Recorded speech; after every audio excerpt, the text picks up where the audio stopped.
احمدہ ونصلی ونسلم علی رسولہ الکریم۔ بسم اللہ الرحمن الرحیم۔ رب اشرح لی صدری ویسر لی امری واحلل عقدۃ من لسانی یفقہوا قولی۔ معزز ممبران سیلف ماسٹری بیچ 6 یومیہ کلاس کے اندر آپ تمام احباب کو خوش آمدید کہتا ہوں۔ اللہ رب العزت نے اس کائنات کے اندر لامحدود قسم کے مواقع رکھ دیے ہیں۔ قرآن مجید کے اندر اللہ تعالیٰ ایک جگہ پر فرماتا ہے کہ کل یوم ہوا فی شان، فرمایا ہر روز میں ایک نئی شان کے ساتھ جلوہ گر ہوتا ہوں۔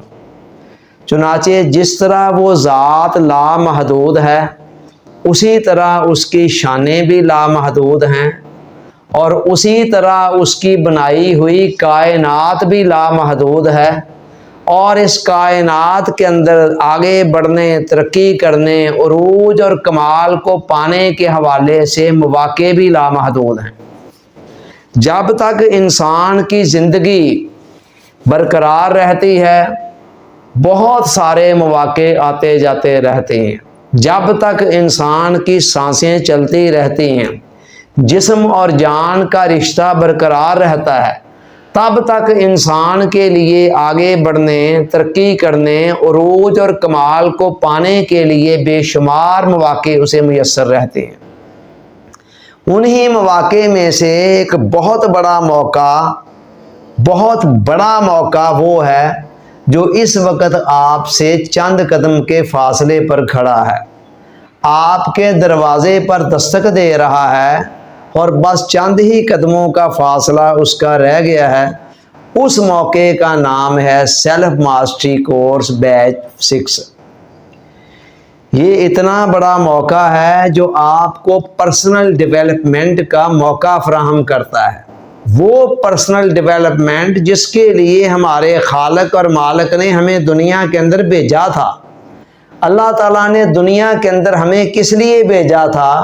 تاکہ ہم یہاں رہ کر اپنے آپ کو پالش کر سکیں، اپنے آپ کو امپروو کر سکیں، اپنے آپ کو پیوریفائی کر سکیں، اور اپنے آپ کو اس قابل بنا لیں کہ مرنے کے بعد جنت کی حسین و جمیل فضاؤں کے اندر بسنے کے قابل ہو سکیں۔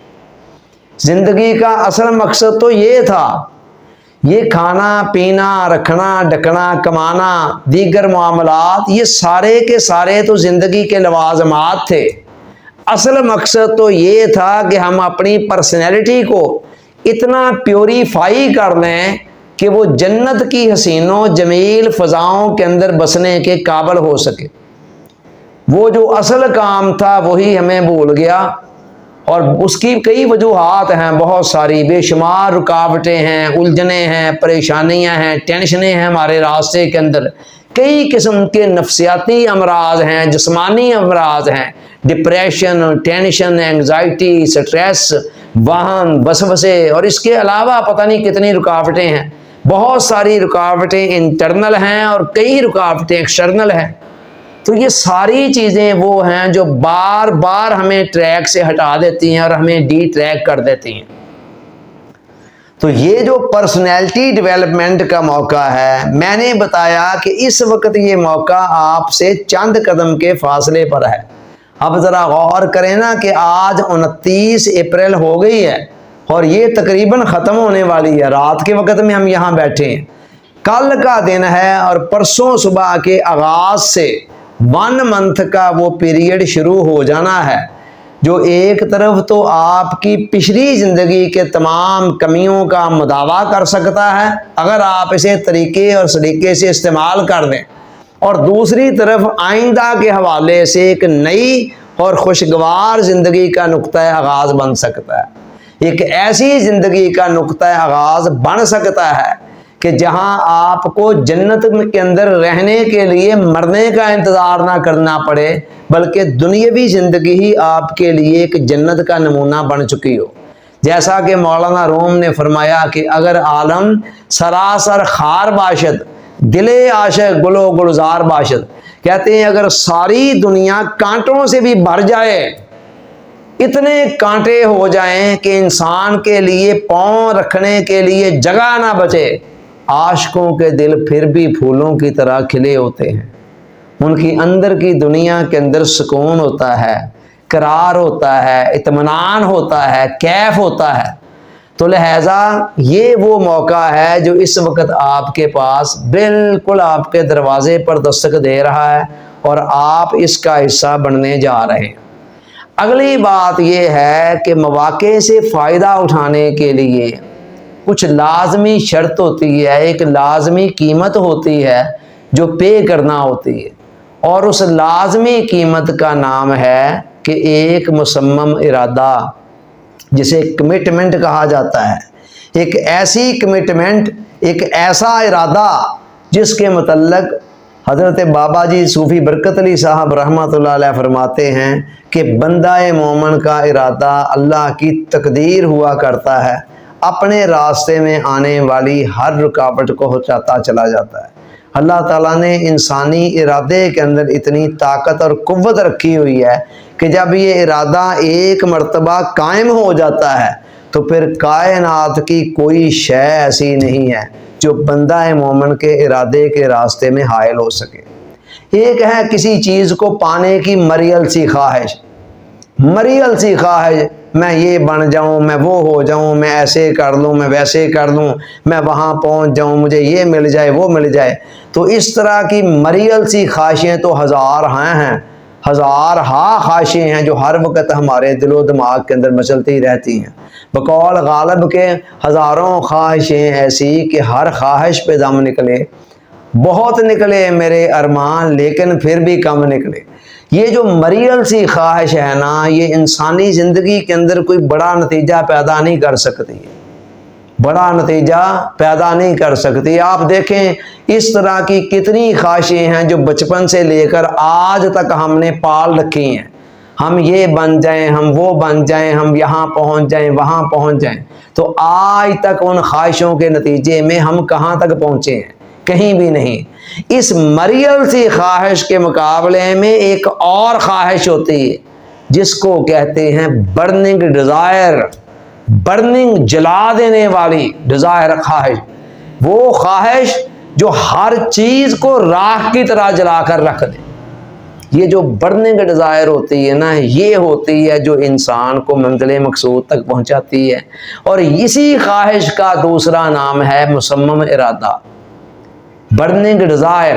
اس کی مثال ایسے سمجھیں کہ مثلا آپ کے پاس 100 خواہشات کی ایک فہرست ہو، آپ چاہتے ہیں کہ مجھے یہ 100 چیزیں مل جائیں، آپ نے نمبر وائز لکھی ہوئی ہیں، اور آپ سے کہا جائے کہ اس 100 خواہشات کی فہرست میں سے آپ کو کوئی ایک چیز مل سکتی ہے، سوچ کر بتا دیں کہ وہ کون سی چیز ہے جو اس میں سے آپ لینا چاہتے ہیں، باقی 99 چیزیں جو ہیں نا وہ نہیں ملیں گی۔